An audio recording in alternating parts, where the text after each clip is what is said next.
that the Holy Prophet Muhammad sallallahu alaihi wasallam was mentioned by name in the Bible. I have read the Bible through many times. And others such as I have read it many more times. What has happened is this. The Old Testament, according to Christian authorities, was preserved in the Hebrew language. In the Old Testament, in the Song of Solomon, chapter 5, verse 16, in the Hebrew language, it reads, Hikko mamittakim vi kullo Muhammadim zahdudi vi zahra'i bainat Jerusalem. Song of Solomon, chapter 5, verse 16. The word Muhammadim is Muhammad, I am im. Im is a plural of respect in Hebrew. You see the first verse of the Bible, book of Genesis, chapter 1, verse 1. It says, in the beginning, God created the heavens and the earth. The word God in Hebrew there is Elohim. In Hebrew, El stands for God, Elah stands for God, Elohim is a plural form to say with awe, respect and reverence, plural of respect.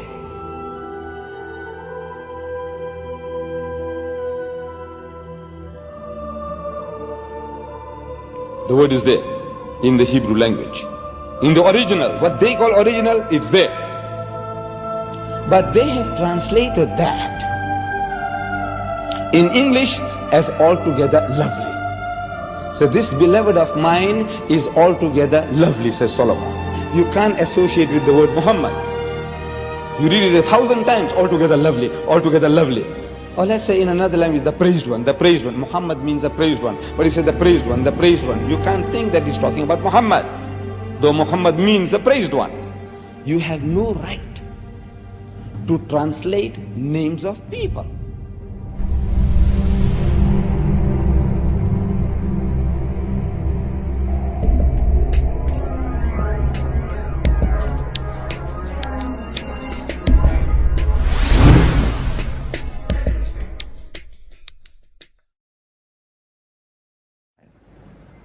إذ قالت الملائكة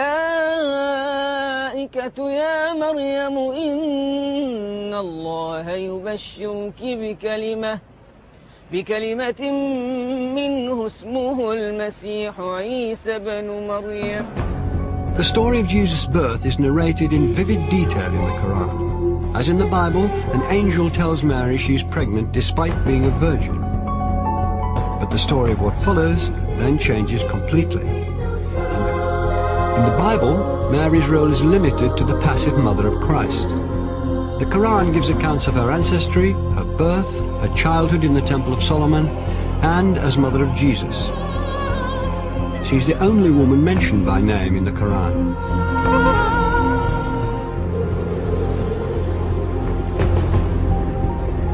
The ability to talk as a newborn child is one of many miracles not recorded in the biblical account of Christ's life. We have more sayings in the Islamic tradition about Jesus than you'll find in the Gospels themselves.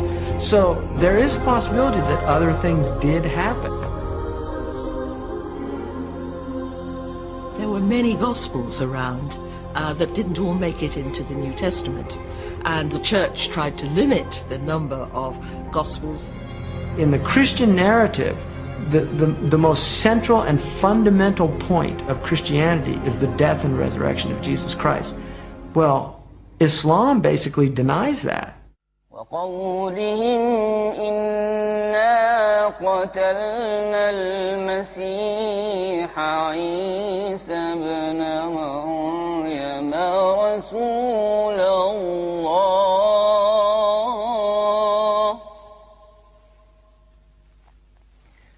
وما قتلوه وما صلبوه ولكن شبه لهم.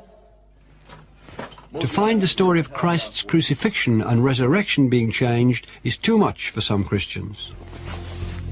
J. Smith is an evangelical Christian who spent 25 years studying Islam. He's dedicated to disproving the Quran's version of Jesus' last day on earth. If Jesus were to come down to Speaker's Corner, I would imagine he'd get up on the ladder like I'm going to get up on the ladder. And what he would say to Muslims specifically is, they would probably confront them with what they've done to him, what their scriptures have done to him, not them personally, what their scriptures have done to him by taking away his divinity, by also suggesting that the greatest act of history, the most sacrificial act that anybody has done, to die for mankind, God himself to die for that which he has created, has completely been eradicated, has completely been thrown out of their scriptures. The essence of Islam is submission to the absolute, to the divine.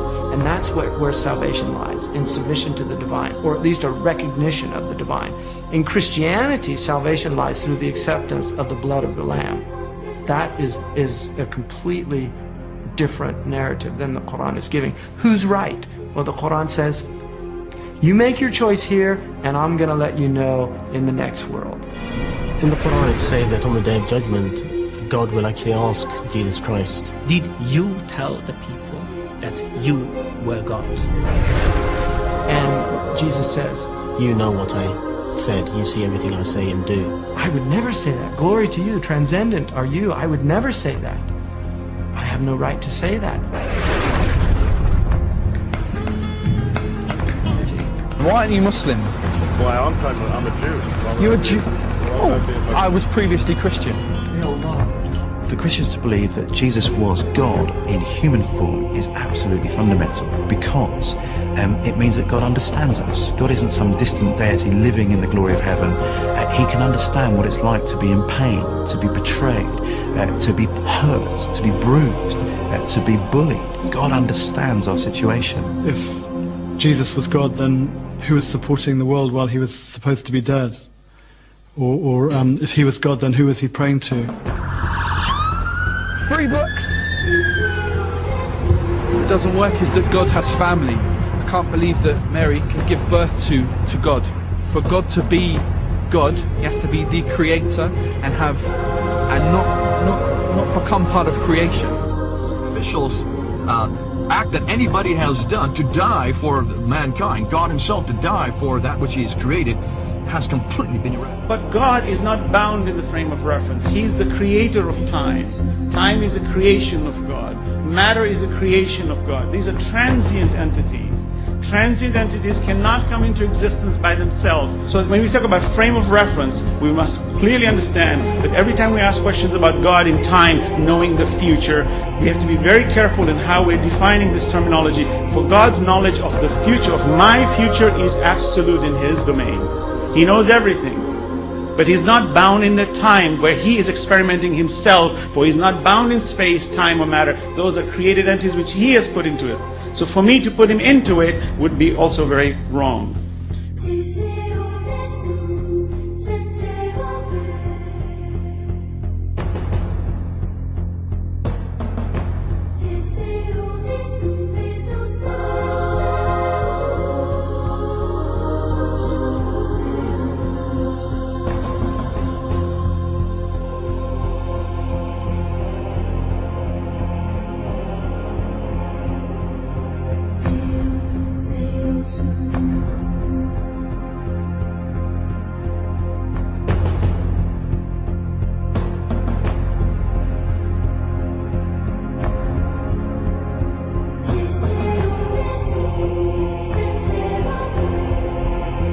Prophet Adam was created from no female and no male. Eve was created from one male and no female. Jesus was created from one female and no male.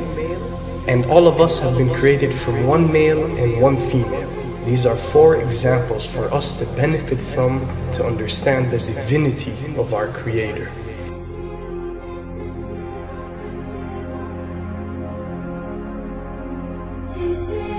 Then there is no difference that cannot be overcome between Christianity and Islam.